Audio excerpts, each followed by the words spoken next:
Ervina tidak hanya memberi arahan teknis dalam mengajar, tetapi juga mengajak kami untuk merefleksikan setiap pengalaman di kelas. Melalui diskusi reflektif yang dilakukan secara berulang, saya belajar mengenali kekuatan dan area pengembangan diri saya sebagai seorang guru. Saya lebih aktif berpikir kritis terhadap praktik pembelajaran yang saya lakukan. Salah satu cerita yang paling saya ingat ketika saya menjadi mahasiswa bimbingan Bu Ervina adalah ketika saya mengajar, saya harus selalu mengimplementasikan teknologi ke dalam pembelajaran matematika. Alhamdulillah, pengalaman PPL itu kemudian banyak memberikan pengaruh positif pada kinerja profesi saya, di mana sekarang saya berstatus sebagai guru P3K di SMP Negeri 18 Kawang. Terima kasih Bu Ervina, terima kasih SMA Negeri 30 Jakarta. Wassalamualaikum warahmatullahi wabarakatuh. Assalamualaikum warahmatullahi wabarakatuh.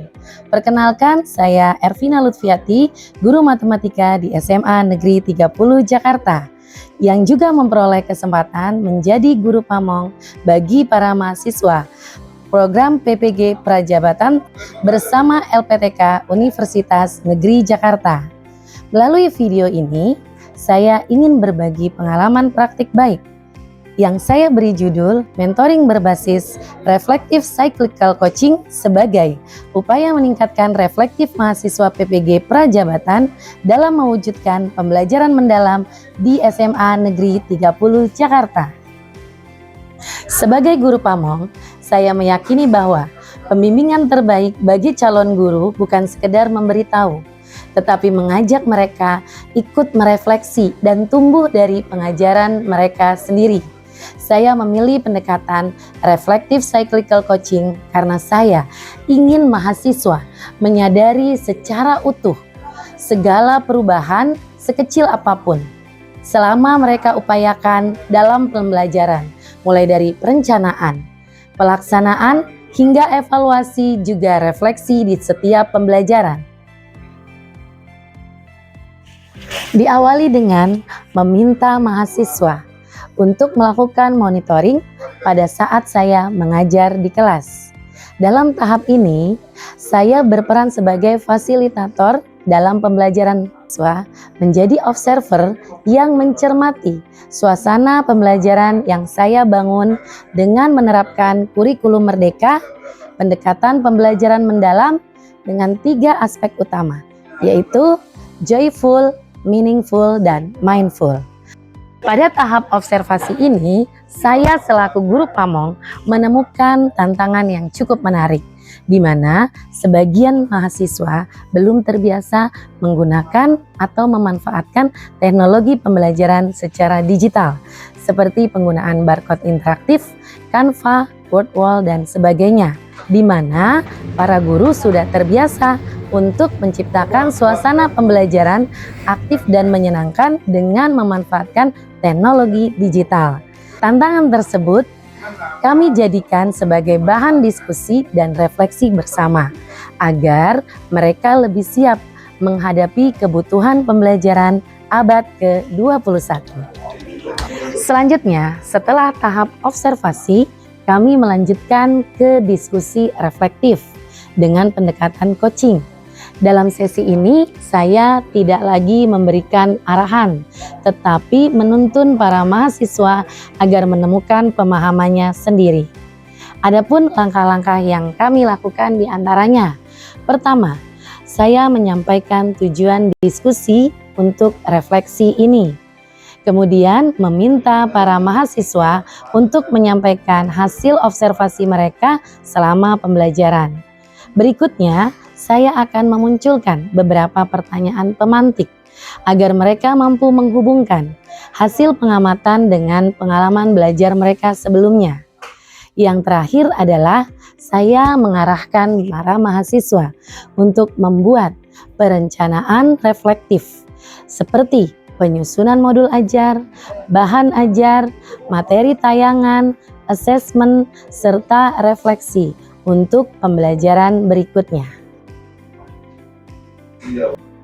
Dalam tahap pelaksanaan, mahasiswa mulai mengambil peran aktif sebagai pendidik, Saya mendampingi mereka selama pembelajaran sebagai fasilitator dan observer untuk mampu memberikan umpan balik secara reflektif. Selepas praktek, mahasiswa akan diminta untuk melakukan refleksi diri, menelaah hal-hal yang sudah berhasil dan apa yang masih perlu diperbaiki. Refleksi ini kemudian menjadi dasar penyusunan rencana tindak lanjut reflektif atau RTL reflektif untuk siklus pembimbingan berikutnya. Dari keseluruhan proses ini, saya mengamati banyak perkembangan secara signifikan pada kemampuan refleksi mahasiswa. Mereka mulai berani mengevaluasi diri, termotivasi untuk memperbaiki perangkat ajar sesuai kebutuhan, dan membangun suasana pembelajaran yang lebih bermakna bagi peserta didik. Mereka juga semakin memahami bahwa pembelajaran mendalam bukan hanya tentang menguasai materi, tetapi juga menumbuhkan kesadaran, keceriaan, dan makna belajar bagi peserta didik. Melalui pengalaman ini, saya belajar bahwa reflective cyclical coaching bukan sekedar metode pembimbingan, tetapi juga proses pembelajaran dua arah, di mana mahasiswa selaku calon guru, mereka belajar dari hasil prakteknya. Sedangkan saya sebagai guru pamong juga belajar dari proses refleksi bersama. Artinya, kami sama-sama menemukan hal-hal yang baik itu bersifat kebaruan maupun perbaikan. Sejalan dengan ahli yang mengatakan bahwa guru profesional sejati bukan hanya mereka yang menguasai strategi mengajar, tetapi juga mereka yang mampu berefleksi dan menumbuhkan kesadaran diri dalam setiap proses pembelajaran. Saya percaya menjadi guru pamong berarti kita menuntun, bukan menuntut. Kita mendampingi mereka, bukan menggantikan. Melalui refleksi, kita melahirkan guru-guru reflektif yang siap belajar sepanjang hayat. Semoga praktek baik ini dapat menginspirasi guru pamong lainnya untuk senantiasa menghadirkan pembimbingan yang reflektif, bermakna, dan mendalam. Menanam benih di taman bunga seroja, disiram dengan sabar menanti, membimbing calon guru bukan sekedar bekerja, tapi juga belajar bersama dengan hati. Wabillahi taufiq wal hidayah. Wassalamualaikum warahmatullahi wabarakatuh.